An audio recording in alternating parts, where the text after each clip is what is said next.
ایک صاحب نے عرض کیا کہ بچوں کو جماعت سے ہٹا دیتے ہیں، اس سے ان کی انفرادیت کچلی جاتی ہے۔ حضرت سعید اللہ فریدی رحمۃ اللہ علیہ نے فرمایا کہ اصل میں یہ بھی ایک مسنون چیز ہے۔ رسول اللہ صلی اللہ علیہ وسلم کے زمانے میں کم سن اور نابالغ بچے ایک سمت میں کھڑے کر دیے جاتے تھے، ان کے پیچھے عورتیں ہوتی تھیں۔ اس میں کئی مسئلے تھے۔ عام طور پر بچے ایک حکم کے تحت نماز پڑھتے ہیں، شوق سے نہیں پڑھتے۔ عام طور پر ان کی حرکتیں ایسی ہوتی ہیں جن سے لوگوں کی توجہ نماز سے ہٹتی ہے، یہی مصلحت ہے۔ انسان کی فطرت بہرحال کمزور ہوتی ہے، اس وجہ سے عورتیں بھی پیچھے کر دی گئی ہیں۔ عام طور پر انسان کا نفس اتنا مغلوب نہیں ہوتا کہ وہ عورتوں کی موجودگی سے متاثر نہ ہو، خاص موقع پر ہوتا ہے، اس وجہ سے اس کا لحاظ حرم شریف اور مسجد نبوی میں نہیں ہوتا، ہو ہی نہیں سکتا۔ لیکن نہ کوئی فساد پیدا ہوتا ہے اور نہ کسی کا خیال اس طرف جاتا ہے، کیونکہ وہ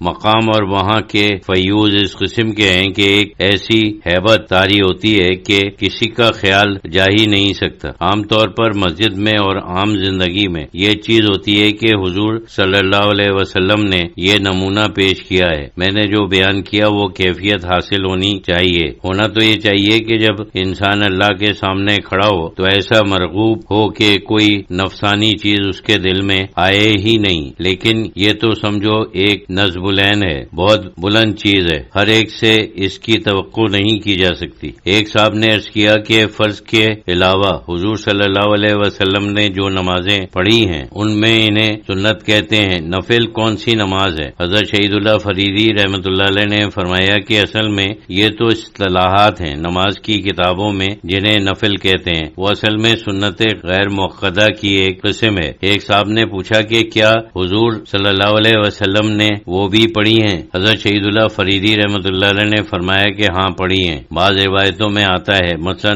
ظہر کے بعد 2 رکعت سنت مؤکدہ ہیں۔ متعدد صحابہ نے بیان کیا ہے کہ ہم نے دیکھا کہ حضور ظہر کے بعد 2 رکعت پڑھتے تھے۔ کچھ اور روایتیں ہیں جو اتنی قوی نہیں ہیں، لیکن بہرحال روایتیں ہیں، آپ نے 4 بھی پڑھی ہیں۔ علماء نے اس کی حیت کچھ ایسی بیان کی ہے کہ 2 کو انہوں نے سنت مؤکدہ کہا اور 2 کو انہوں نے نفل کہا۔ اصل میں وہ سب غیر مؤکدہ ہیں، مطلب یہ ہے کہ ان کے اوپر اتنی تاکید نہیں کی گئی، بعض روایتوں میں آئی ہیں۔ یہ سب چیزیں احادیث میں ہیں۔ عام طور پر نماز کی کتابوں میں ہوتا ہے کہ یہ سب چیزیں پڑھنی چاہیے، لیکن ان کی اہمیت کے مدارج بھی تو قائم رکھنے چاہیے۔ میرا تو خیال ہے کہ شروع میں بچوں کو فرض اور سنت مؤکدہ کی پابندی کرنی چاہیے، اس کے بعد ان کو سکھلانا چاہیے، ان کے بعد نفلیں یعنی سنتیں غیر مؤکدہ ہیں، لیکن یہ تو مصلحتیں ہیں، تعلیم کے طریقے ہیں، اس میں انسان کی عقل مختلف سمتوں میں پھیل جاتی ہے۔ ممکن ہے کہ کوئی کہے کہ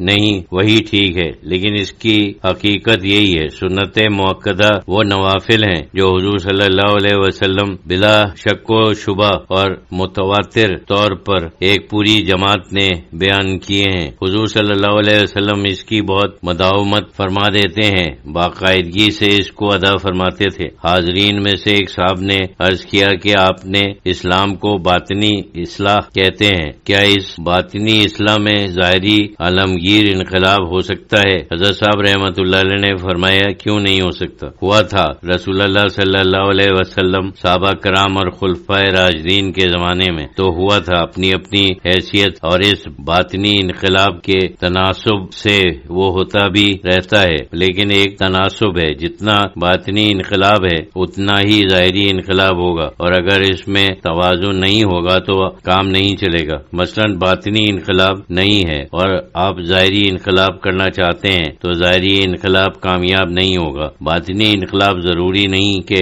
ہر شخص میں ہو۔ رسول اللہ صلی اللہ علیہ وسلم کے زمانے میں بھی منافقین تھے، منکرین تھے، اچھا خاصا گروہ تھا، تھے تو اقلیت میں لیکن بہرحال تھے۔ اس زمانے میں تو ظاہر ہے کہ حالات بہت ہی گر چکے ہیں، لیکن جس وقت باطنی انقلاب اکثر لوگوں میں یا ایک اچھی خاصی تعداد کے لوگوں میں ہوتا ہے تو اس کا عکس ضرور ہر شعبہ زندگی پر پڑتا ہے، لیکن یہ لازم و ملزوم ہے۔ اصل جو ہے وہ باطنی انقلاب ہے، جب تک وہ نہ ہو تو کچھ کام نہیں چلتا۔ جب تک ان لوگوں کی برتری رہی جو حضور صلی اللہ علیہ وسلم کی صحبت یافتہ تھے اور اور جن میں یہ انقلاب درجہ کمال تک پہنچا تھا اور وہ سارے معاملات چلاتے رہے تو اس کے اثرات دور دور تک رہے۔ جب ان کا دور ختم ہو گیا یعنی وہ دنیا سے رخصت ہو گئے اور صرف چند افراد باقی رہ گئے تو دوسرے قسم کے لوگ آ گئے جن میں یہ باطن انقلاب اس درجے کا نہیں تھا جو ان لوگوں کا تھا۔ اسی طریقے سے ظاہری حالات کا بھی وہی حالت ہو گئی جیسے ان کی باطنی حالت ہو گئی۔